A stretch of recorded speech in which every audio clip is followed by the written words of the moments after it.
Tiger को awaken कर लिया था। फिर भी उसने मुझे उसे माउंट करने नहीं दिया, बल्कि उसी वक्त मुझसे ब्रेकअप भी कर लिया।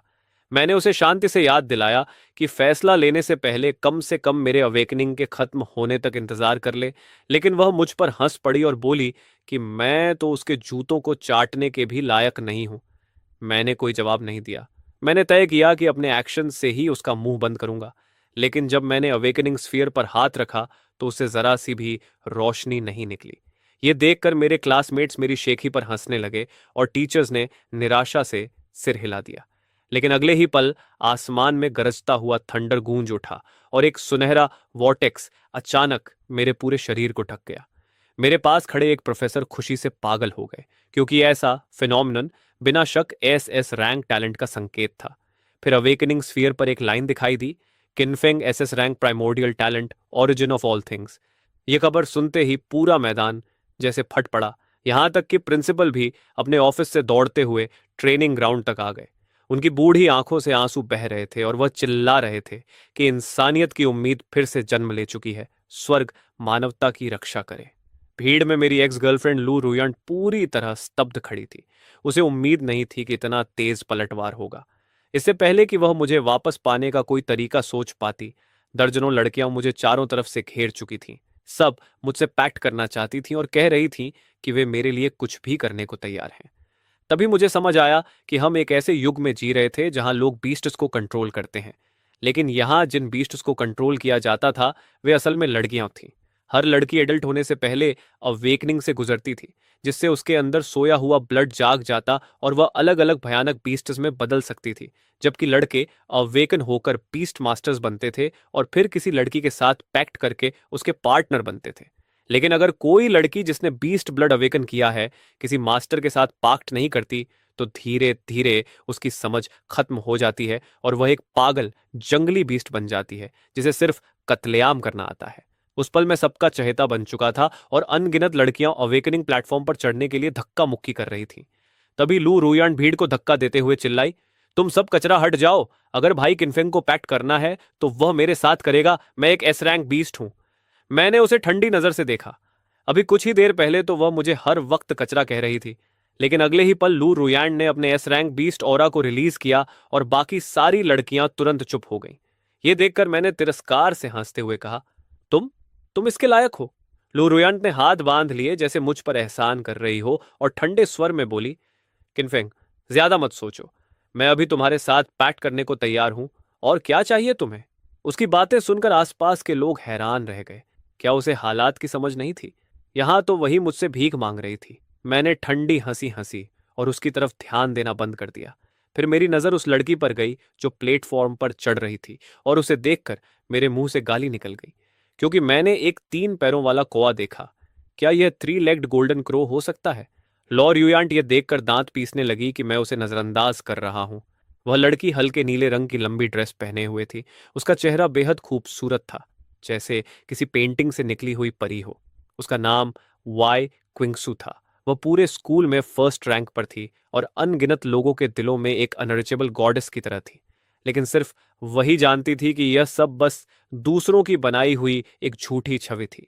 वह एक अनाथ थी जिसे 6 साल की उम्र में अडॉप्ट किया गया था, लेकिन जिन्होंने उसे अपनाया था वे उसे इंसान नहीं बल्कि एक ऐसा सामान मानते थे जिसे कभी भी बदला जा सकता था। वह हमेशा वहां से भागना चाहती थी, इसलिए इस समय वाई क्विंगसू अपनी ड्रेस का किनारा कसकर पकड़े हुए थी। वह बेहद नर्वस थी, क्योंकि यह उसके जीवन का एकमात्र मौका था अपनी किस्मत बदलने का। वह धीरे धीरे मंच पर चढ़ी। उसने यहां तक पहुंचने के लिए अपना सारा समय लगा दिया था और अब वह ज्यादा कुछ नहीं मांग रही थी, बस इतना कि अगर वह रैंक तक पहुंच जाए तो ठीक रहेगा। वाई क्विंगसू ने धीरे से हाथ बढ़ाया और अवेकनिंग स्फीयर पर रख दिया। अगर वह उस रैंक तक पहुंच जाती तो आखिरकार अपने परिवार से भाग सकती थी। कृपया दया करें, उसने मन ही मन प्रार्थना की, लेकिन अवेकनिंग स्फीयर ने कोई प्रतिक्रिया नहीं दिखाई। यह देखकर प्रोफेसर ने भौहें सिकोड़ी और सोचा कि यह सच में अफसोस की बात है कि इतनी ब्रिलियंट स्टूडेंट अवेकन नहीं हो पाई। जब प्रोफेसर रिजल्ट अनाउंस करने ही वाले थे, तभी स्फीयर के अंदर चमक रहे लाइट पॉइंट्स अचानक बिखर गए और स्याही जैसी काली रोशनी प्रकट हुई। एक अनोखा अंधेरा सीधे आसमान की ओर फूट पड़ा। वाई क्विंगसू का दिल जोर जोर से धड़कने लगा। शायद अभी भी उम्मीद बची थी, लेकिन प्रोफेसर के अगले शब्दों ने उसकी सारी उम्मीद एक झटके में तोड़ दी। Wei Qingshu, fierce beast, blood line, three legged crow, inferior rank.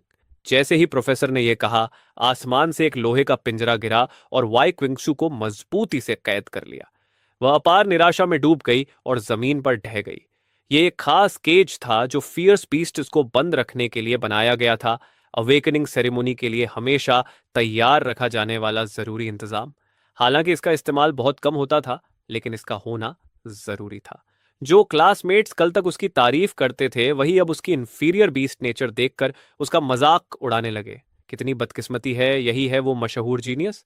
अफसोस, अगर वह रैंक तक पहुंच जाती तो अपने खूबसूरत शरीर की वजह से किसी टॉप रैंक मास्टर को पा सकती थी। यहां तक कि अगर वह मेरी बेड वार्मर सर्वेंट बनना चाहे तो भी मैं उसे नहीं लूंगा। आइक्विंगशू ने अपने छोटे शरीर को अपनी बाहों में कस लिया। उसके अंदर एक बेकाबू ताकत भड़क उठी और अगले ही पल उसकी सफेद त्वचा से काले पंख निकलने लगे। कुछ ही सेकंड में वह एक बदसूरत 3 पैरों वाले कौए में बदल गई। यह देखकर मैदान में मौजूद स्टूडेंट्स की हंसी और तेज हो गई, क्योंकि आखिर एक जीनियस का गिरना सबसे मनोरंजक दृश्य होता है। तुरंत ही चारों तरफ से गालियां बरसने लगीं। जल्दी करो, अगर उसने यहां कंट्रोल खो दिया तो इसे तुरंत मार देना चाहिए। सिर्फ कैद करने से कुछ नहीं होगा। मेरे माता पिता को भी ऐसी ही एक इंफीरियर बीस्ट ने मार डाला था, जिसने अपना कंट्रोल खो दिया था। उस लड़के की बातों ने उन लोगों की नफरत को और भड़का दिया जो पहले से ही लो रैंक की बीस्ट्स से नफरत करते थे। और भीड़ में मार डालो की आवाजें लगातार तेज होती जा रही थी। वाई किंग्सू समझ ही नहीं पा रही थी कि हालात अचानक ऐसे क्यों बदल गए। लो रैंक की फियरस बीस्ट्स किसी के साथ पैक्ट नहीं बना सकती, और आखिर में वे अपनी ही जंगली प्रवृत्ति में डूबकर ऐसे मॉन्स्टर बन जाती हैं जिन्हें सिर्फ विनाश करना आता है। यही फियरस बीस्ट्स की असली उत्पत्ति है। यही एक वजह भी है कि जिन लड़कियों में फियरस बीस्ट की ब्लड लाइन जागती है, उन्हें एक युशी के साथ पैक्ट साइन करना पड़ता है। यह पैक्ट एक ऐसी चेन की तरह होता है जो उनकी किस्मत को हमेशा के लिए बांध देता है। भले ही यह ब्लड लाइन उन्हें बहुत बड़ी ताकत दे, लेकिन यह एक बंधन भी बन जाती है। तभी दूर खड़े डायरेक्टर ने सही समय पर बीच में आकर गुस्से से भरे छात्रों को शांत किया और कहा कि नैतिक कारणों से हम अपने ही किसी साथी को मार नहीं सकते और न ही मारना चाहिए। लेकिन चिंता मत करो, उसे छुआन भेज दिया जाएगा और वह किसी की सुरक्षा के लिए खतरा नहीं बनेगी। डायरेक्टर की बात सुनते ही भीड़ ने राहत की सांस ली, लेकिन जैसे ही वाई किंगसू ने चौहान नाम सुना, उसका नाजुक शरीर कांपने लगा, क्योंकि वह इस शब्द का मतलब बहुत अच्छी तरह जानती थी। इसका मतलब था कि उसे जिंदगी भर के लिए एक अंधेरे कमरे में कैद कर दिया जाएगा जहां कोई रोशनी नहीं होगी, जब तक कि वह अपनी समझ खोकर मर न जाए। शुरू में जब उसे पता चला था कि वह लो रैंक बीस्ट है, तो उसने अपना भाग्य स्वीकार कर लिया था, लेकिन फिर भी वह वहां नहीं जाना चाहती थी। अनजाने में उसने नीचे खड़ी भीड़ की तरफ एक नजर डाली, लेकिन तुरंत नजर हटा ली। वह इतना घमंडी कैसे हो सकता था? सामने वाला तो असाधारण टैलेंट वाला एक जीनियस था, जबकि वह खुद बस एक बेकार सा लो रैंक असैसिन था। लेकिन ठीक उसी पल मैं सीधे वाई किंगसू की तरफ बढ़ गया। मुझे आगे बढ़ते देखकर लोगों ने चिल्लाकर कहा कि पास मत जाओ, किनफेंग, उस मॉन्स्टर से दूर हो जाओ। मैंने गुस्से में कहा, चुप रहो, ये वो मॉन्स्टर नहीं है जैसा तुम लोग बता रहे हो। आखिर इसने क्या गलत किया है? इसने बिल्कुल कुछ गलत नहीं किया, सिर्फ इसलिए कि इसमें वह ब्लड लाइन जाग गई जिसे तुम लोग इन्फियर कहते हो। क्या यह कोई ऐसी चीज है जिसे यह खुद तय कर सकता था? मेरे बार बार पूछे गए सवालों ने उत्तेजित भीड़ को चुप करा दिया और उन्होंने शर्म से सिर झुका लिया। और सबसे ज्यादा असर वाई किंगसू पर हुआ, जिसने धीरे धीरे अपना सिर उठाया।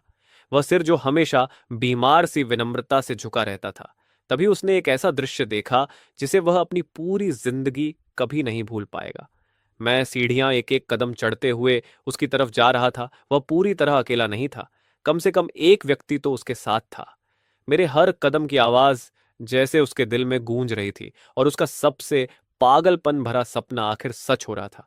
उसका नाइट सच में आ गया था, लेकिन नीचे एक टीचर गुस्से से चिल्ला रहा था, किनफेंक, क्या तुम पागल हो गए हो? वाई किंगसू रोते हुए मुझसे बोली, वापस चले जाओ। तुम यहां आए इसके लिए मैं सच में आभारी हूं, लेकिन यह जगह तुम्हारे लिए नहीं है। फिर भी उसके दिल की गहराई में वह चाहता था कि मैं रुक जाऊं, क्योंकि वह पिंजरे में बंद होकर बेइज्जती से मरना नहीं चाहता था। मैंने जोर से कहा, इस दुनिया में ऐसी कोई जगह नहीं जहां मुझे होना चाहिए या नहीं होना चाहिए। मैं सिर्फ इतना जानता हूं कि मैं यहाँ पैक्ट साइन करने आया हूं। मैंने मंच पर रखे पिंजरे में बंद उस पक्षी को देखा और मेरे दिल में हल्की सी उदासी उठी। बगल में खड़े प्रिंसिपल ली, जो शुरुआत से सब देख रहे थे, अचानक सब समझ गए और मुझे घूरते हुए बोले, तुम ये करने की हिम्मत कैसे कर सकते हो?